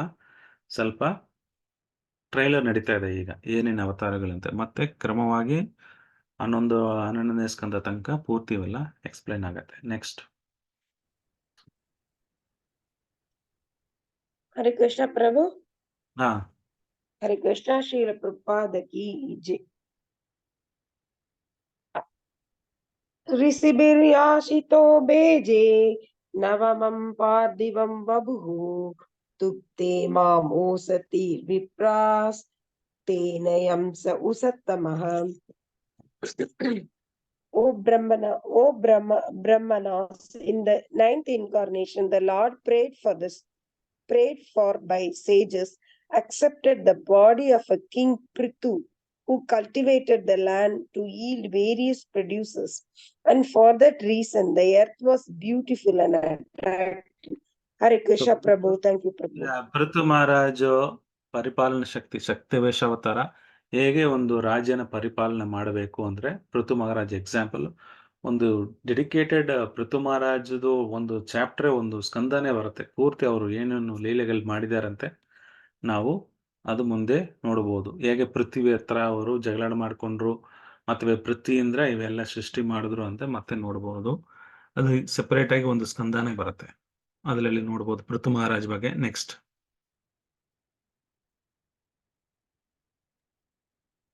ಹರೇ ಕೃಷ್ಣ ಪ್ರಭು. ರೂಪಂ ಸ ಜಗೃಹೇ ಮತ್ಸ್ಯಂ ಚಾಕ್ಷುಷೋ ದಧಿ ಸಂಪ್ಲವೇ ನಾವ್ಯಾರೋಪ್ಯ ಮಹಿಮಯ್ಯ ಮಪ್ಲಾದ್ವೈವಸ್ವತಂ ಮನು. ಚಾಕ್ಷುಷ ಮನುವಿನ ಯುಗದ ಆನಂತರ ಉಂಟಾದ ಮಹಾಜಲ ಪ್ರಳಯದಲ್ಲಿ ಇಡೀ ವಿಶ್ವವೇ ನೀರಿನ ಆಳದಲ್ಲಿ ಮುಳುಗಿ ಹೋಯಿತು. ಆಗ ಭಗವಂತನು ಮತ್ಸ್ಯಾವತಾರವನ್ನು ತಾಳಿ ತೆಪ್ಪವೊಂದರಿಂದ ವೈವಸ್ವತ ಮನುವನ್ನು ರಕ್ಷಿಸಿದನು. ಹರೇ ಕೃಷ್ಣ ಪ್ರಭು. ಒಂದೊಂದು ಅವತಾರಕ್ಕೆ ಒಂದು ಗುರಿ ಇರುತ್ತೆ. ಸೊ ಈ ಮತ್ಸ್ಯಾವತಾರದಲ್ಲಿ ಎಲ್ಲ ಗ್ರಂಥಗಳನ್ನ ಪ್ರೊಟೆಕ್ಟ್ ಮಾಡಬೇಕು. ಮತ್ತೆ ಸತ್ಯವ್ರತ ಅಂತ ಇರುತ್ತಾರೆ. ಹೇಗೆ ಅವರು ಸ್ನಾನಕ್ಕೆ ಹೋದ್ರೆ ಅಲ್ಲಿ ಒಂದು ಫಿಶ್ ಸಿಗತ್ತೆ, ಕಮಂಡಲಲ್ಲಿ ತರ್ತಾರೆ, ಮತ್ತೆ ಫಿಶ್ ದೊಡ್ಡದಾಗತ್ತೆ, ಮತ್ತೆ ನೀರಲ್ಲಿ ಬಿಡ್ತಾರೆ, ಮತ್ತೆ ಪ್ರಳಯ ಆಗತ್ತೆ ಒಂದು ಮನ್ವಂತರ ಆದ್ಮೇಲೆ. ಸೊ ಪ್ರಭುಪಾದ ಹೇಳ್ತಾರೆ ಮನ್ವಂತರ ಆದ್ಮೇಲೆ ಒಂದು ಪ್ರಳಯ ಆಗತ್ತೆ, ಮತ್ತೆ ಒಂದು ಸತ್ಯ ತ್ರೇತ ದ್ವಾಪರ ಯುಗ ಆದ್ಮೇಲೆ ಪ್ರಳಯ ಆಗತ್ತೆ, ಮತ್ತೆ ಬ್ರಹ್ಮ ಒಂದು ದಿವಸ ಆದ್ಮೇಲೆ ಪ್ರಳಯ ಆಗತ್ತೆ, ಮತ್ತೆ ಮಹಾಪ್ರಳಯ ಆಗತ್ತೆ ಬ್ರಹ್ಮನ ಎಂಡ್ ಆಫ್ ದ ಲೈಫ್ ಅಲ್ಲಿ. ಆ ರೀತಿ ಮನುವನ್ನ ಪ್ರೊಟೆಕ್ಟ್ ಮಾಡ್ತಾರೆ ಅಂತ ಕೊಟ್ಟಿದ್ದಾರೆ. ಮತ್ತೆ ನಾವು ಡೀಟೇಲ್ ಆಗಿ ಎಲ್ಲ ಚರ್ಚೆ ಮಾಡಬಹುದು. 16ನೇ ಶ್ಲೋಕ.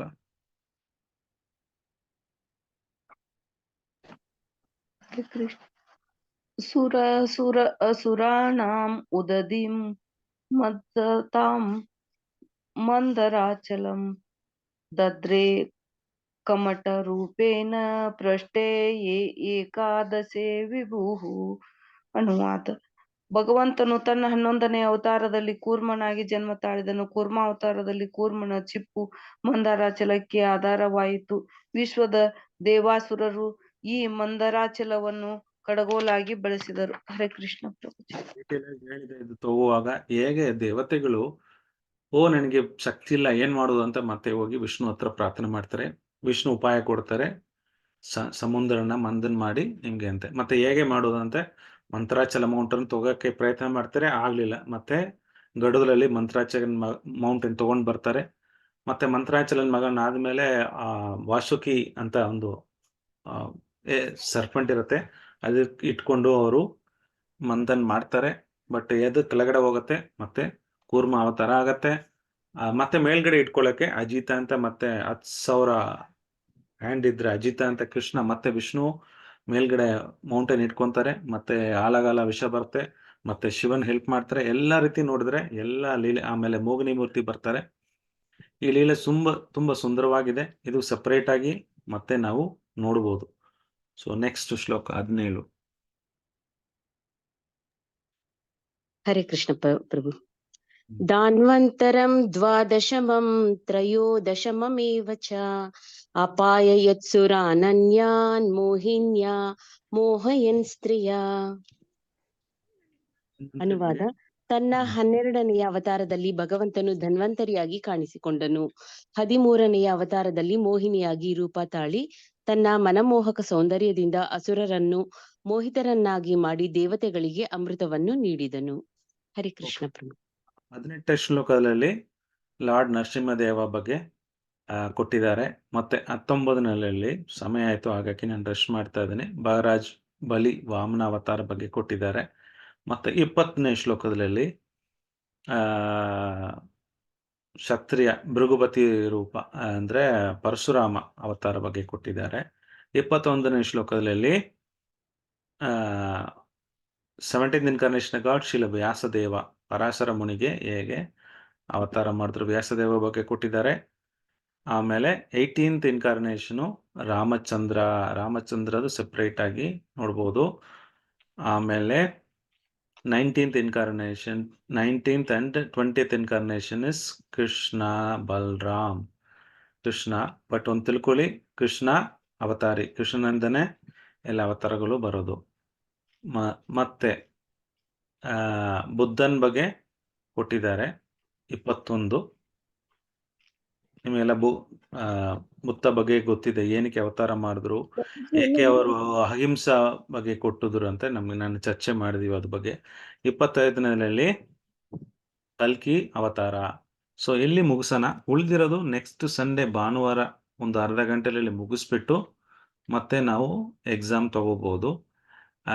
ಒಂದು ಸ್ವಲ್ಪ ನೀವು ಸಮಯ ತಗೊಂಡು, ಸಂಡೇ ಸ್ವಲ್ಪ ಸಮಯ ಆಗುತ್ತೆ, ದಯವಿಟ್ಟು ಸಂಡೇ ಬಂದರೆ ಒಂದು ಅರ್ಧ ಗಂಟೆಯಲ್ಲಿ ಉಳಿದಿರೋದೆಲ್ಲ ಶ್ಲೋಕಗಳು ನೋಡಿಬಿಟ್ಟು ಮತ್ತೆ ನಾವು ಎಕ್ಸಾಮ್ ತಗೋಬಹುದು.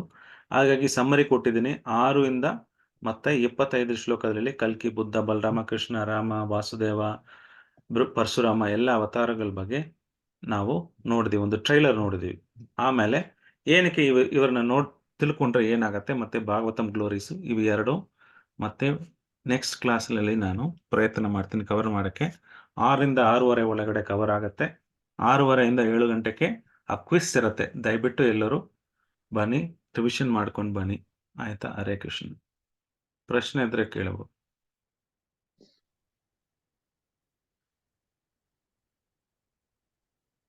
Sangeeta Mataji, you can do next week if you want. You can do from whatever you can cover the rest of the thing.